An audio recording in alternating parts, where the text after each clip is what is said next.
السلام علیکم ورحمۃ اللہ وبرکاتہ۔ بسم اللہ الرحمن الرحیم۔ اگر سانپ بچھو سے بچنا چاہتے ہو، صحیح بخاری حدیث نمبر 6320۔ رسول اللہ صلی اللہ علیہ وسلم نے فرمایا، جب تم میں سے کوئی شخص اپنے بستر سے اٹھ کر کہیں جائے اور پھر لوٹ کر آئے تو اسے اپنی چادر کے پلو سے 3 مرتبہ جھاڑ لے، کیونکہ وہ نہیں جانتا کہ اس کے بستر پر کیا سانپ بچھو وغیرہ آ گیا ہو۔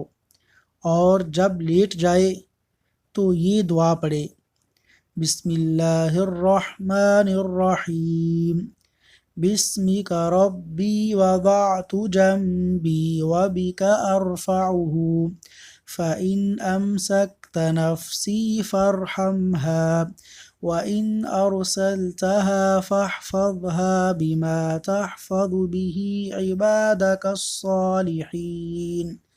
اللہ تعالیٰ عمل کی توفیق عطا فرمائے۔